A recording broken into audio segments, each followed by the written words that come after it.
Before we get started on today's video, I want to draw your attention to a draw that we are doing on this channel. If you sign up to become a patron of Kurtratz Productions for $5 or more before midnight Eastern Time, January 30th, you will be entered in a draw for Star Trek Discovery Season 1 on Blu-ray.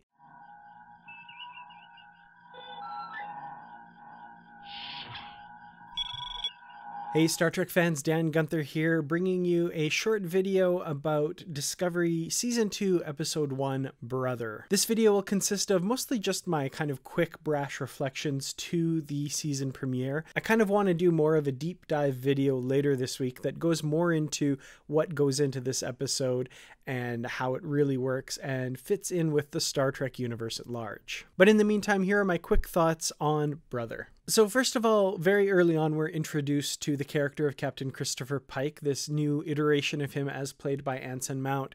And I have to say, this is a really wonderful addition to the Star Trek universe and Star Trek Discovery.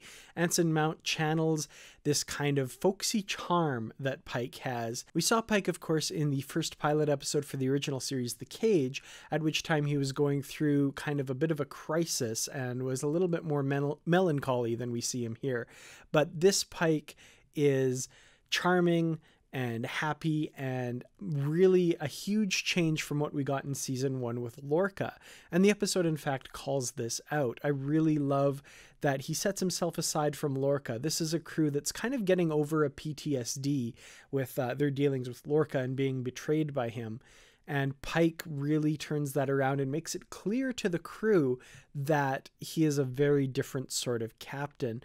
I also love that this doesn't go perfectly. There's still a bit of tension there. There's one scene in between him and Burnham where kind of snaps back at her for opposing a plan of his, saying, "I'm all for dissenting opinions, but it has to come with a solution," which Burnham did, of course, have. Coming into this crew, Pike is kind of, there's preconceptions on both sides. He sees this crew as kind of damaged by what Lorca did to them, but they're really stronger than he gives them credit for, and they're very much ready and willing to undertake this mission that Pike wants them to do. And at the same time, they're very wary of Pike because of their experiences with Lorca. But of course, Pike is really able to make it clear that he's a different sort of captain. I also have to call out the scene where he asks the bridge crew to sound off, asks for each of their names, and immediately after hearing everyone's names, uses them perfectly and orders them to, do their duty. This is just such a great leadership skill on display here, and I love how this episode portrayed him utilizing these great strategies for leadership. It's something that I really admire, and I'm glad the writers seem to have gotten it right with Pike here. Other things I want to call out, I really, of course, love the character of Sylvia Tilly. There are a couple times in this episode I feel she gets a little bit too much. The awkwardness is a little bit too much, but I do have to admit I was laughing out loud at some of the scenes, and also some very touching scenes between her and Stamets and her and Burnham. Her enthusiasm when there is a new discovery that bodes well for science and discovery is really great to see. And of course, you have to call out her "that's the power of math, people" line, which is really great. There's some excellent science-y moments in this, which really made it feel like it was in that spirit of Star Trek of discovery and exploration. There's definitely a more humorous tone to this episode. There's a lot of bits of humor that I feel really worked. If you contrast that to the first season premiere, which was very dark, started out a little light with the camaraderie of the Shenzhou crew, but very quickly got dark and dirty with the Klingons and, all this sort of really heavy things happening. This one has a much lighter tone, feels like a lot more fun. It's a bit of a breath of fresh air. I feel like the creators of Discovery are really advertising the fact that they're doing something very different from season 1. Maybe something that harkens back to other Star Treks a little bit, for good and for ill. I feel like the tendency to want to play it safe is maybe not the best tendency. I really like when Discovery pushes things and expands in new directions, but there's still enough of that I'm excited about season 2.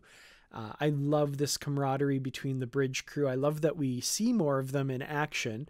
Owoshikun and Detmer at the front of the bridge, they're kind of back and forth a little bit, was fun. I hope to see a lot more of that. And the crisis that Stamets is going through with the loss of Hugh Culber. I'm curious to see where this goes.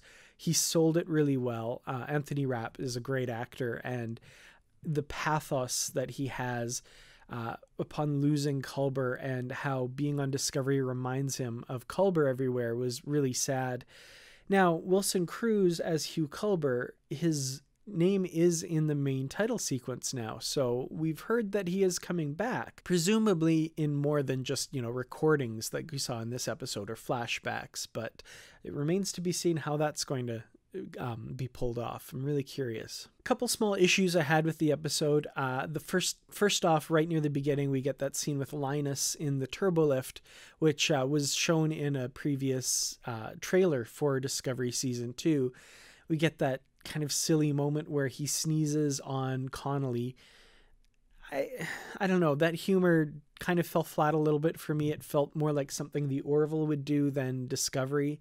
I hope there's a bit less of that kind of broad humor and more of the smart humor, but humor, for example, that did work. I loved when Saru's threat ganglia came out and he turned around and the officer was looking at him and Saru said, "Really? You're surprised?" Stuff like that I enjoy. Good character moments that lend themselves naturally to humor with these characters that we've known and loved and some that we're just getting introduced to now.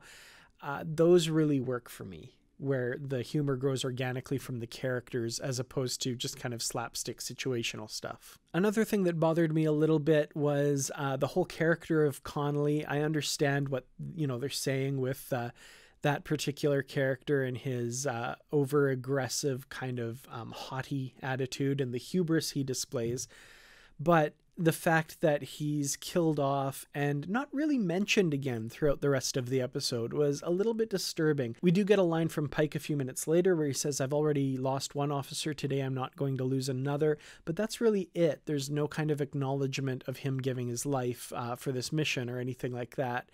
And I understand he's kind of the arrogant jerk who is mansplaining a bit there, but I would have appreciated a little bit more acknowledgement. I'm wondering if maybe this is something that got left on the cutting room floor, or if it was a complete oversight by the writers, in which case I think that might have been a little bit of a misstep, but very minor when it comes to this whole episode. The other aspect of the episode that just gave me a little bit of pause is related to when Connolly dies there, is this whole mission using those landing pods. It felt a little off to me tonally from Star Trek. It fits in a little bit with, what we've seen of Discovery as well as the Kelvin timeline. It felt almost beat for beat, like in the first Star Trek 2009 film when Kirk, Olsen, and Sulu are skydiving to the mining platform. And even Connolly and his cockiness reminded me of Olsen, refusing to open his chute until he got closer to the platform and dying just as pointless a death here. It was a little bit frustrating that it just felt so much the same there. And, I understand the appeal of big action set pieces and that sort of thing, but these landing pods and the fact that these officers had never been trained in them, with the exception of Burnham, and just flying them perfectly through this debris field, that bugged me a little bit. It was, and the fact that they're spinning and all this stuff just seemed a little superfluous. But as I said, I recognize the need for big action set pieces, but I liked my Star Trek to be a little bit more cerebral sometimes. That said, I do think the rest of the episode makes up for that. The other character I really want to call out is Commander Jet Reno of the Hiawatha, played by Tig Notaro. I really think she did an excellent job with this character. I love her kind of wry sense of humor and sarcastic wit. She really comes across as somebody who's war-weary. They've been stranded on that planet for 10 months, and she's made use of her engineering skills in order to build this autonomous robot thing, as well as keep her fellow crew members alive using her engineering skills. And her great line where she says, the body's just another machine, and I can read. It's a really great line. There's a line in Deep Space Nine in the episode Rocks and Shoals where an injured Vorta says to Sisko that he bets he has one of those famed Starfleet engineers with him who can turn rocks into replicators. And I really think Jet Reno is the kind of engineer who really gives Starfleet engineers this reputation. So great show by Tig Notaro, and I really hope this is a character who's in more than just 1 or 2 episodes, and we get to see a little bit more of her this season for sure. I also want to talk a little bit about the space shots in the episode. They feel a lot different from season 1, a little, I don't know, less stylized, a little bit more looking like traditional Star Trek space shots, but at the same time with a level of complexity that's higher than what we've seen in the past. For example, there's a beautiful shot where the Discovery takes off at warp from where she's been with the Enterprise there, where they've been holding station. And the Discovery angles herself on a different plane than they've been at with the Enterprise and takes off into warp. And I love this idea, you know, different ships on different planes, as opposed to, you know, TNG or TOS where ships are always nose to nose and on the same plane. You know, it's a much more realistic depiction of space travel, and it has the added benefit of looking absolutely gorgeous. Discovery has never looked better than she does in this first season. I'm still not sure why the shuttle bay door is always open, but I don't know. I guess it's just their choice. There's another really great shot where we see Discovery at warp. There's kind of this blue glow that just travels across the screen, and we go into it and we see that it's the Discovery at warp. Really neat perspective on warp drive and, you know, warp speeds. And it just looks absolutely gorgeous. It translated very well. So all in all, I think it's pretty clear I really enjoyed this episode. I think season 2 is off to a terrific start. A couple things, of course, in the episode that bothered me a little bit, but that's never not going to happen. There's always going to be something in every episode that bothers me just a little bit. So, but all in all, a really terrific episode. I love seeing these characters again and seeing them together on Discovery, and this new kind of dynamic that Pike has introduced, I think, is going to make for a really fun season. Next week, of course, we have episode 2 of season 2, New Eden, directed by Jonathan Frakes. Really looking forward to that. Jonathan Frakes, of course, directed an episode last season, Despite Yourself, and directs 2 episodes in season 2 here. So curious to see how that turns out.